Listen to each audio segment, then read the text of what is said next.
This is DJ Ophelia, and I am interviewing Stefan Mychajliw, Erie County Comptroller. Stefan Mychajliw is a Buffalo Academy of Performing Arts alumnus. He graduated from Syracuse University and went on to reveal several scandals. Currently he is running for Erie County Comptroller. Could you explain what a comptroller is? Sure, it's an excellent question. First and foremost, I'm proud to be a 1991 graduate of Performing Arts High School. I'm very proud of being a product of Buffalo Public Schools, and I am the taxpayer's watchdog as the county controller. The county executive, who is the Honorable Mark Poloncarz, he basically manages the budget. And as the controller, I'm the watchdog. I have to keep an eye on how that money is spent. And so we monitor and report how the county executive manages his budget. Another important function of what I do is audits. We basically want to make sure that all of our departments within Erie County government, that they're doing the right thing. They're spending money in the right way, and they're not wasting anything.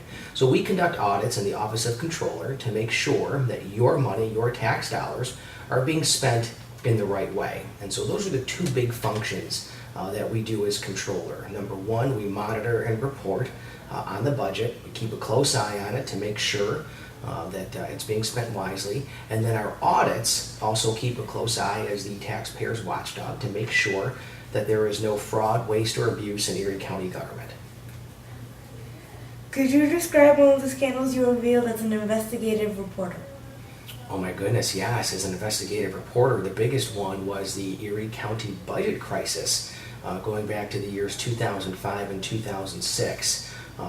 That's how I became known as being an independent watchdog and keeping an eye on government.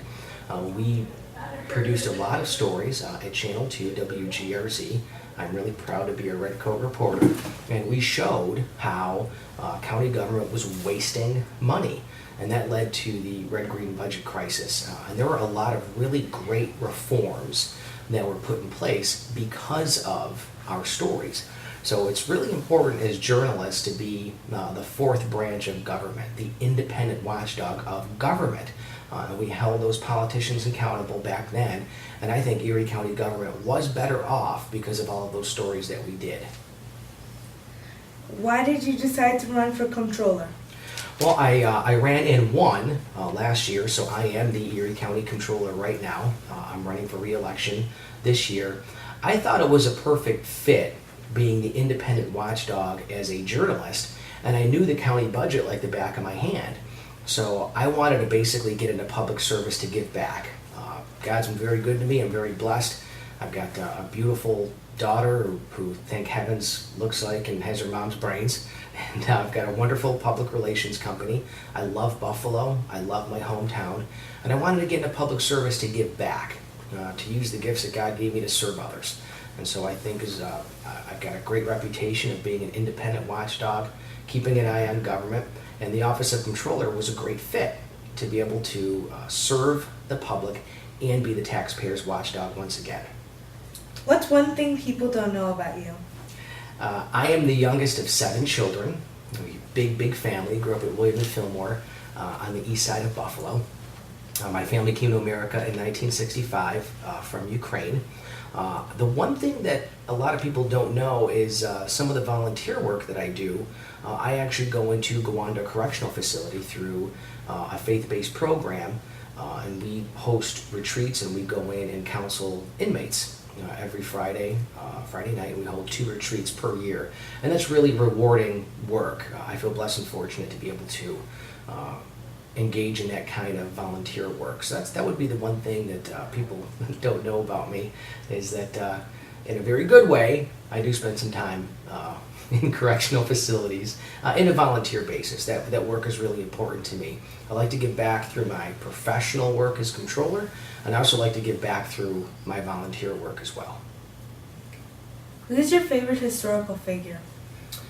In politics, I would have to say former President Harry Truman. He's a Democrat, and he became president during World War II.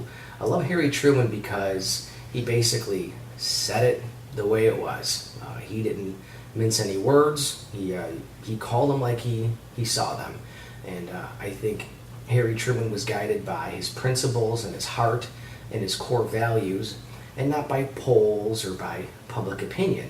And I think that's really important in politics. I think you have to serve the public as though you don't care about getting reelected, or you don't care about public opinion polls in that respect. And so he's someone I look up to. I look up to him as being someone who had a set core values, and he guided his presidency, and he guided our country based on what he believed. And I think that's important for public servants. I don't consider myself a politician. I consider myself a public servant. And I think it's really important to do your best to serve your community using your core values as your guide. I think all of us, whether you're Republican or Democrat or independent or conservative, we all want to make our community a better place to live. We all just have different ideas of how to get there. And I try day in and day out to stick to my guns and let my core beliefs guide me the same way that former President Harry Truman did. Okay, thank you for joining us today. Thank you.